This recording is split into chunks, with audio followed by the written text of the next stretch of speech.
Yo la famille, Yusta avec vous, bienvenue sur la chaîne qui fait voyager, conseils, infos, bons plans, vous commencez à connaître. Alors aujourd'hui on se retrouve pour une nouvelle vidéo sur l'Islande qui viendra compléter la première. Aujourd'hui on va s'attaquer à une grosse partie de ce pays qui est incroyable parce qu'on va lister toutes les différentes activités que l'on peut faire sur place. Alors pour ceux qui arrivent directement sur cette vidéo, tout d'abord bienvenue. Sachez que j'ai fait une vidéo de présentation sur l'Islande où j'explique comment voyager sur place. Donc vous avez les restrictions sanitaires, ce qu'il faut savoir, où résider, etc. Donc n'hésitez pas à vous abonner pour ne pas manquer les prochaines vidéos et de partager la chaîne autour de vous si vous connaissez d'autres amoureux du voyage. Pour les autres, pas la peine de perdre plus de temps, on enchaîne sur quoi faire en Islande, les différentes activités. Let's go! Alors quelques petites précisions pour que la vidéo ne soit pas trop longue, je vais pas trop m'attarder sur le détail des activités. Ah, et je préfère vous prévenir aussi, certaines d'entre elles pourront être assez chères. Alors oui, les activités en Islande, ce n'est pas ce qui va manquer, encore une fois. Entre visite et aventure, vous n'aurez que l'embarras du choix. Alors numéro 1, visiter les glaciers. Évidemment, visiter les glaciers en Islande, c'est un petit peu une activité qui est assez réputée et reconnue. Donc pour pouvoir les visiter, vous devrez vous rendre au sud du pays. Vous savez, dans les zones un petit peu reculées que je vous expliquais dans la précédente vidéo, où vous rencontrerez deux villes qui est Jökulsárlón et Vatnajökull pour pouvoir admirer des glaciers de plus près. Parenthèse, je m'excuse si j'écorche un petit peu les noms, je sais que ça se voit, j'ai une tête de Suédois, donc c'est pas toujours évident. Donc il faudra compter à peu près 5 heures de route entre Reykjavik, qui est la capitale où il faudrait à peu près résider, et Jökulsárlón ou Vatnajökull, etc.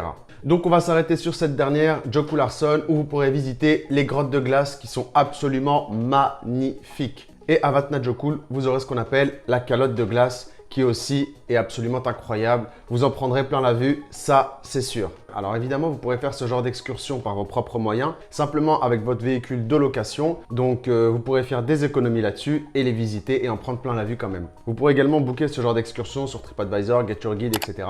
Mais évidemment, ce sera beaucoup plus cher. Donc c'est pour ça que je vous recommande vivement d'y aller par vos propres moyens. Activité numéro 2. On a parlé de glace. Maintenant, comme je vous l'ai expliqué la dernière fois, on va parler du feu. Visiter les volcans. Évidemment, vous pourrez visiter les volcans en Islande. Il y en a énormément d'activités sur l'île. Vous pourrez également en observer et vous en approcher et même les visiter. Donc quand je dis les visiter, c'est vraiment rentrer à l'intérieur d'un volcan, etc., etc.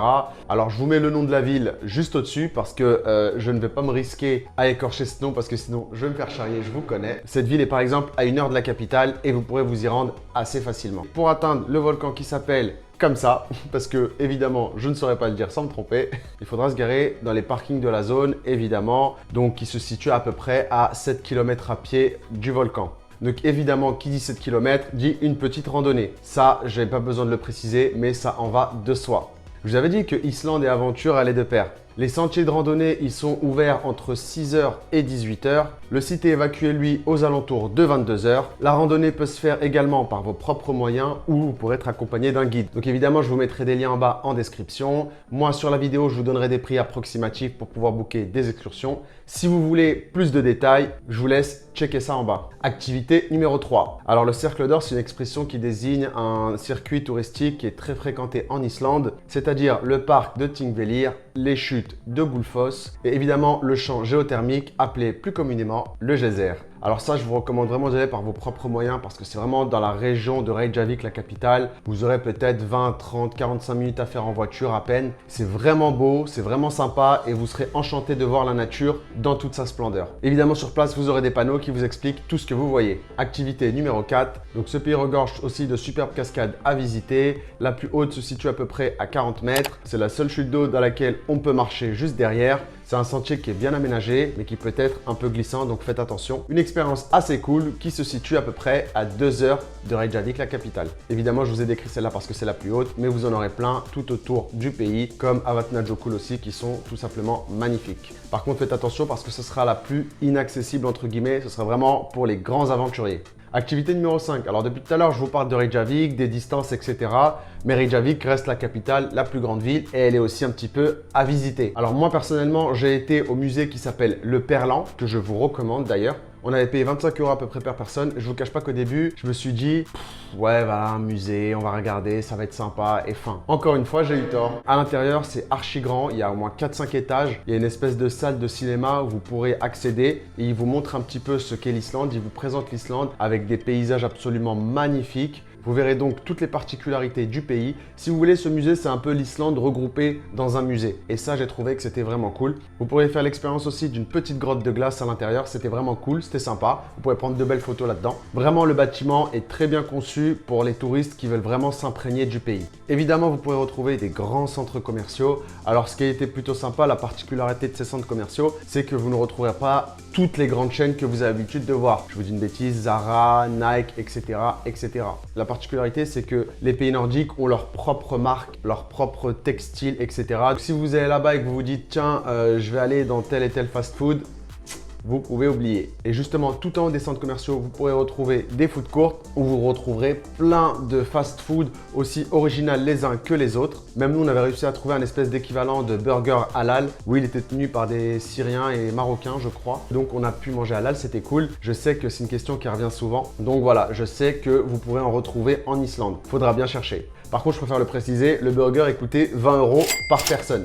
Donc oui, comme je vous le disais, en Islande, c'est assez cher. C'est un petit peu comme la Suisse si vous voulez. Donc voilà, vous pourrez vous perdre dans les rues de Reykjavik, vous trouverez des bars, vous trouverez aussi des magasins pour acheter des souvenirs, etc. etc.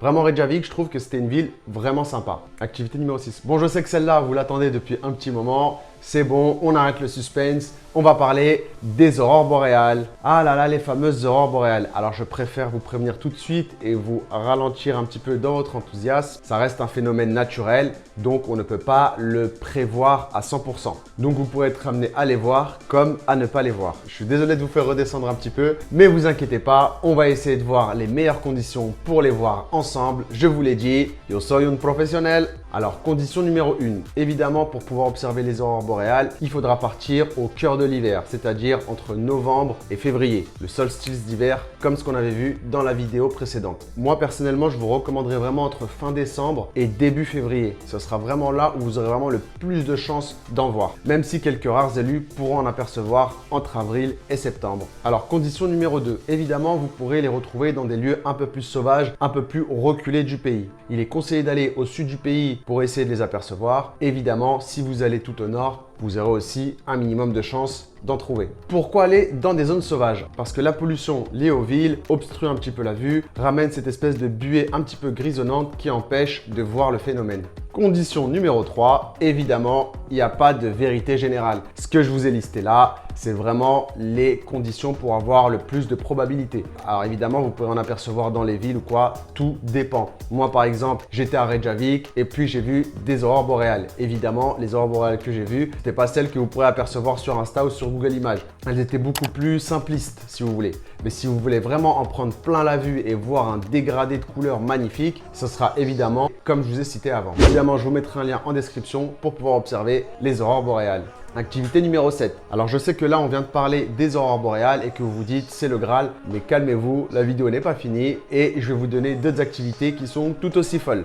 Alors là, on va rentrer dans une partie de la vidéo où ce sera des activités, des excursions. Donc là, ce sera un petit peu plus cher, évidemment. Avec les aurores boréales, on vient clôturer la partie activité que vous pouvez faire par vos propres moyens avec simplement un véhicule. Donc ça reste peu cher et vous pourrez en prendre plein la vue. Maintenant, on va passer aux activités payantes qui risquent d'être assez chères, mais qui sont tout aussi incroyables. Alors, on va commencer par le Blue Lagoon. Moi, personnellement, ça a été un de mes petits chouchous quand j'ai été en Islande et je vous le recommande fortement. Alors, c'est un véritable coup de cœur. Alors, Blue Lagoon, qu'est-ce que c'est? C'est une source thermale. Évidemment, l'eau est à 38 degrés parce qu'elle est près d'une zone volcanique. Elle est riche en minéraux. C'est pour ça qu'elle a ce petit côté turquoise. Alors, vraiment, je ne vais pas m'éterniser là-dessus, mais l'endroit est top. L'endroit est archi classe. Ils ont pensé à tout. J'aime vraiment ce côté source thermale authentique qui est naturel et magnifique. Et la construction qui est tout autour, qui est tout aussi classe. On dirait qu'on est dans un chalet. Vraiment, j'ai trouvé ça vraiment beau gosse. C'est pour ça que je vous le recommande. Alors évidemment, à l'intérieur, vous pourrez manger, vous pourrez boire, vous pourrez même résider sur place. Vous aurez des soins du corps, etc. C'est un espèce de spa-hôtel géant autour de cette source thermale qui est vraiment incroyable. Je ne parle même pas des saunas, des hammams, etc., etc.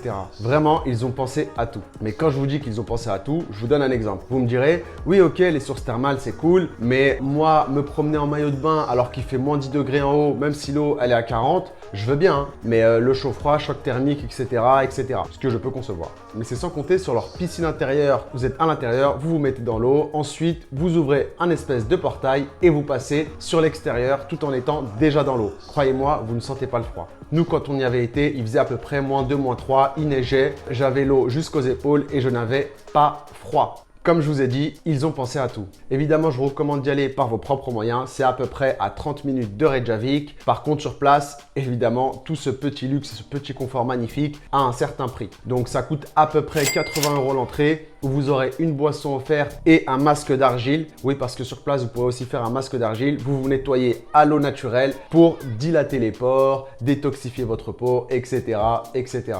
Alors évidemment, je vous mettrai le site officiel. Comme ça, vous pourrez consulter tous les détails si ça vous intéresse. Alors, j'ai parlé du Blue Lagoon, mais évidemment, il y en a d'autres que j'ai pas testé. Alors, on m'en a parlé. Ils sont sympas, mais voilà, c'est pas non plus la folie comme le Blue Lagoon. Activité numéro 8, la plongée sous-marine. Oui, oui, en Islande, vous pourrez faire de la plongée sous-marine.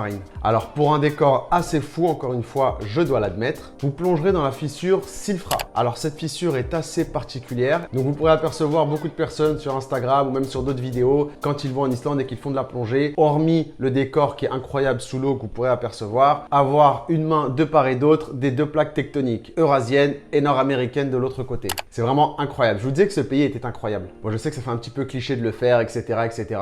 Mais je m'en fous. Si je dois y retourner la prochaine fois, je ferai ma photo cliché et je serai content. Activité numéro 9. Alors, vous pourrez également faire de la moto des neiges, qui est une expérience assez incroyable pour l'avoir fait. L'excursion dure encore une fois à peu près 3 heures, entre le temps de vous rendre sur le circuit, de faire votre activité et de revenir. Par contre, je vous recommande d'extrêmement bien vous couvrir et surtout d'avoir des gants qui sont vraiment de qualité. Parce qu'à partir du moment où vous partez, il fait vraiment froid. Et vous risquez de ne pas kiffer l'expérience. Donc vraiment, mettez-vous dans les meilleures conditions possibles. Activité numéro 10. Bon, qui dit moto des neiges, dit évidemment chien de traîneau. Admirez la vue qui sera magnifique, appréciez le cadre dans lequel vous vous trouvez et interagir avec les chiens. Je vous rassure, ils sont extrêmement bien traités. C'est vraiment des amoureux de la nature qui s'en occupent. Donc, rassurez-vous. Une activité qui coûtera à peu près 200 €. Activité numéro 11. Et oui, on ne s'arrête plus. Il y a tant de choses à voir et à faire en Islande. Mais vous inquiétez pas, on a quasiment fini. Donc, vous pourrez aussi rencontrer des baleines. Oui, vous avez bien entendu, rencontrer les baleines. Bon, c'est pas les requins-baleines qu'on peut retrouver au Mexique. Là, ce sera vraiment les baleines classiques. Alors, pour pouvoir rencontrer les baleines, l'endroit le plus intéressant, ce sera tout au nord de l'île. Précisément dans des villes qui sont des véritables camps de base pour pouvoir rencontrer les baleines.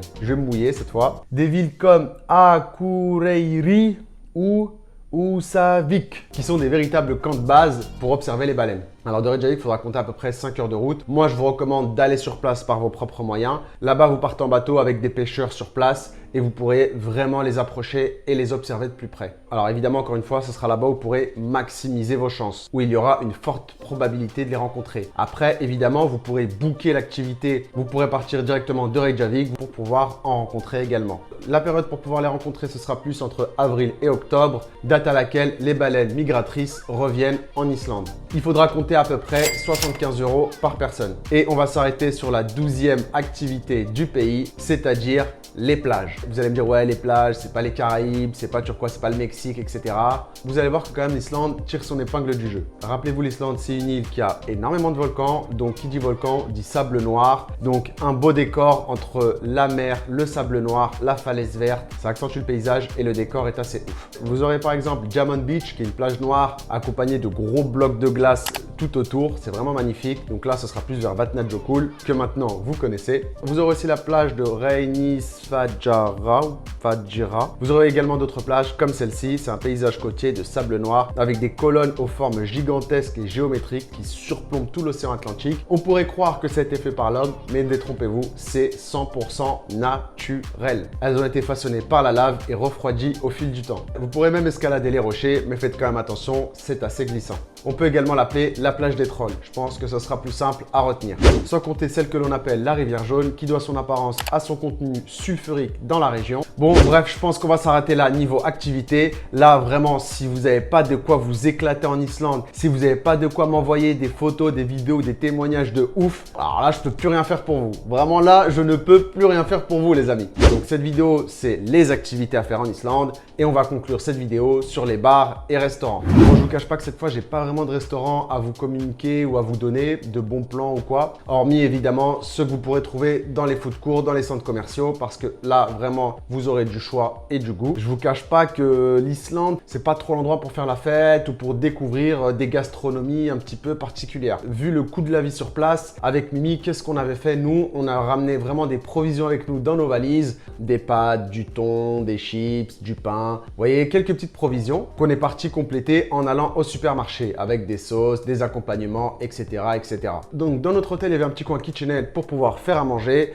Parce que croyez-moi, le budget restaurant, ça peut vite faire un trou dans le portefeuille. Donc, moi, je vous recommande la chaîne de supermarché Bonus. C'est un supermarché où vous pourrez trouver votre bonheur à des prix un peu moins chers. Et j'ai bien dit un peu moins cher. Par contre, tout ce qui est saumon ou produits de la mer, évidemment là-bas, ce sera succulent. Je m'étais pris un bagel, vous savez, ce petit burger au saumon. J'avais un peu faim. Et là, je croque dedans et il était super bon. Je me suis dit, ah non, mais c'est vraiment sérieux. La réputation que les pays nordiques ont avec le saumon ou le poisson en général, c'est vraiment le top. J'ai même failli en reprendre un deuxième. Après, je me suis dit, oulala, on va se calmer. Sinon, on va vite être à découvert. Je rigole évidemment, mais ça avait coûté quand même 15 €. Pour finir sur les bars, encore une fois, c'est pas ouf non plus. Vous trouverez pas vraiment d'endroits où faire la fête. Il y en a quelques-uns, mais c'est pas non plus les meilleures adresses. Parce qu'en général, en Islande, on va pas trop pour faire la fête, quoi. Les gens, quand ils viennent, c'est plus pour découvrir, pour partir à l'aventure, pour voir le côté sauvage du pays et non pas le côté festif. Donc, je vous cache pas que j'ai pas trop découvert cet aspect-là du pays. Mais bon, je pense qu'il doit y en avoir quand même quelques-uns. Encore une fois, je vous mettrai un petit lien en bas si ça vous intéresse, qui vous localise les meilleurs restaurants ou les meilleurs bars à faire à Reykjavik, la capitale, dont vous m'en direz des nouvelles si vous y allez. Bon voilà la famille, cette vidéo touche à sa fin. On viendra conclure ce chapitre islandais avec les avantages et inconvénients du pays. Après ça, l'Islande n'aura quasiment plus aucun secret pour vous. Évidemment, si cette vidéo vous a plu, pensez à mettre un gros pouce bleu, à vous abonner si ce n'est pas encore fait. Partagez également cette chaîne à tous les amoureux de voyage que vous connaissez. Évidemment, c'est la meilleure façon de m'aider. Venez me suivre sur Instagram pour plus d'exclusivité. Merci à ceux qui ont regardé cette vidéo jusqu'au bout. On se dit à la semaine prochaine la famille. Tchuss!